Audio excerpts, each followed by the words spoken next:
मित्रों नमस्कार। हिंदुस्तान की लीडिंग सर्वे एजेंसी है दोस्तों सी वोटर, और हर 6 महीने पर यह सी वोटर जो है मूड ऑफ द नेशन के नाम से एक सर्वे करती है, जिसमें जानने का प्रयास करती है। दोस्तों देश की जनता से यह सवाल किया जाता है कि अब यदि अभी वर्तमान में यदि चुनाव हो जाए तो फिर आप किस व्यक्ति को प्रधानमंत्री, किस व्यक्ति को मुख्यमंत्री के रूप में देखना चाहते हैं, आप किस पार्टी को वोट डालना चाहते हैं, वोट डालने का आधार क्या होगा। तो दोस्तों हर 6 महीने पर C voter mood of the nation करती है, और इसी क्रम में इस बार जो मूड ऑफ द नेशन हुआ है दोस्तों, जिसमें सी वोटर ने एक सवाल किया कि यदि अभी चुनाव हो जाए तो फिर प्रधानमंत्री पद के लिए आपका सबसे फेवरेट उम्मीदवार कौन होगा। दोस्तों एक ऐसा आंकड़ा है दोस्तों, मुख्य रूप से 3 आंकड़े ऐसे हैं दोस्तों जो चौंकाएगा। आपको जानकर आश्चर्य होगा दोस्तों कि एक कहावत है ना कि गुरु गुड़ और चेला चीनी। कहा जाता है दोस्तों कि अभिजीत दीप के नाम का जो फॉर्मूला है, जो प्रोजेक्ट है, ये प्रोजेक्ट अरविंद केजरीवाल के द्वारा लॉन्च किया गया था, और इसके कई संकेत भी मिलते हैं दोस्तों कि अरविंद केजरीवाल के द्वारा लॉन्च है या नहीं है। कई संकेत मिलते हैं ऐसे, ठीक है। तो अभिजीत दीप के गुरु गुड़ और चेला चीनी वाली कहावत को चरितार्थ करते हुए अरविंद केजरीवाल से प्रधानमंत्री पद के लिए जनता की पसंद के मामले में अरविंद केजरीवाल से आगे हैं। यह सबसे बड़ी खबर है दोस्तों कि अरविंद केजरीवाल को ही अभिजीत दीपके ने प्रधानमंत्री पद की उम्मीदवारी में पीछा छोड़ दिया है दोस्तों। और दूसरा आंकड़ा दोस्तों जो देश की जनता को जानना चाहिए वो ये है कि थलापति विजय, तमिलनाडु का मुख्यमंत्री, मात्र 4-5 महीने के अंदर तमिलनाडु के मुख्यमंत्री बनने के बाद से लगातार अपनी लोकप्रियता में इस कदर वृद्धि करते जा रहे हैं दोस्तों कि तीसरा गंभीर उम्मीदवार के रूप में थलापति विजय सामने आया है दोस्तों। थलापति विजय तमिलनाडु के मुख्यमंत्री हैं, और तमिलनाडु उत्तर प्रदेश की तुलना में आबादी के मामले में आधा है। उत्तर प्रदेश के मामले में आधी आबादी है तमिलनाडु की, आधी से भी कम है दोस्तों। लोकसभा सीटों के मामले में आप कह सकते हैं कि लगभग आधा है, और वहां अखिलेश यादव को जहां मात्र 1.7% लोग हिंदुस्तान के उनको प्रधानमंत्री के रूप में देखना चाहते हैं, वहीं थलापति विजय को 9.2% आबादी भारत की थलापति विजय को प्रधानमंत्री देखना चाहती है दोस्तों। इसका मतलब क्या है? इसका मतलब यह है कि थलापति विजय की लोकप्रियता तमिलनाडु की सीमा को लांघ चुकी है। इसका मतलब है क्या? इसका मतलब है कि थलापति विजय की लोकप्रियता तमिलनाडु की सीमा को लांघते हुए दक्षिण भारत के अन्य राज्यों में भी थलापति विजय की लोकप्रियता बढ़ती जा रही है, और थलापति विजय को मिलने वाला वोट दरअसल राहुल गांधी का नुकसान है।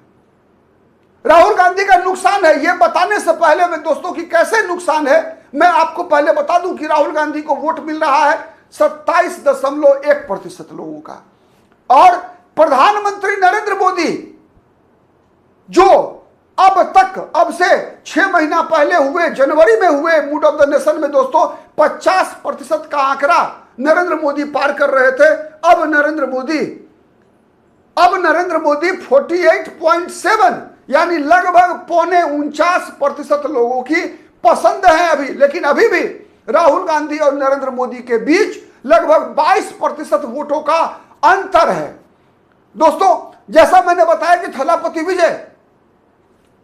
विजय राहुल गांधी के लिए कैसे चुनौती है, इस बात को समझिए। एक बात तो तय है कि 2029 में जो मुख्य लड़ाई है प्रधानमंत्री पद के लिए, वो राहुल गांधी और नरेंद्र मोदी के बीच है। राहुल गांधी और नरेंद्र मोदी के बीच है। आप जितने उम्मीदवार को देख रहे हैं दोस्तों, इनमें अखिलेश यादव 1.7, ममता बनर्जी 2% लोगों की पसंद है प्रधानमंत्री उम्मीदवार के रूप में, अभिजीत दीप के 1.3 और अरविंद केजरीवाल 1.2। अगर आप देखें दोस्तों तो नरेंद्र मोदी के खिलाफ नरेंद्र मोदी को जहां 48.2% लोग प्रधानमंत्री पद के उम्मीदवार के रूप में पसंद कर रहे हैं, 48.7 है शायद, ठीक है, लोग पसंद कर रहे हैं दोस्तों। इसका मतलब क्या है?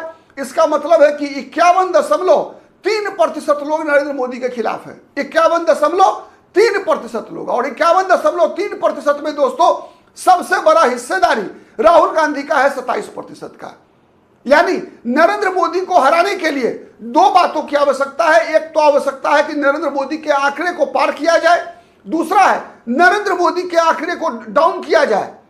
वैसे विगत दिनों जिस प्रकार से पूरे देश भर में छात्रों का आंदोलन चला है, क्योंकि ये जो सर्वे है दोस्तों, ये इस सर्वे के अंतर्गत एक बड़ा हिस्सा तबका है। जब देश भर में छात्रों का आंदोलन चल रहा था नीट पेपर लीक के खिलाफ, शैक्षणिक अराजकता के खिलाफ, तो इसके कारण कहीं ना कहीं नरेंद्र मोदी का लोकप्रियता में थोड़ा सा गिरावट देखा गया है। और इसका लाभ राहुल गांधी को मिलने के बजाय अभिजीत दीपके को मिला है। अरविंद केजरीवाल का नुकसान है, लेकिन उससे भी ज्यादा फायदा दोस्तों थलापति विजय को हुआ है। थलापति विजय को जो 9% वोट मिलता हुआ दिख रहा है दोस्तों, ये जैसा मैंने कहा केवल तमिलनाडु के लोगों का वोट नहीं है। तमिलनाडु में भी डीएमके का समर्थक क्यों वोट करेगा थलापति विजय को?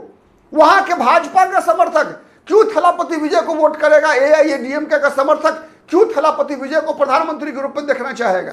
इसका मतलब क्या है कि मैक्सिमम तमिलनाडु के 60% लोग हो सकते हैं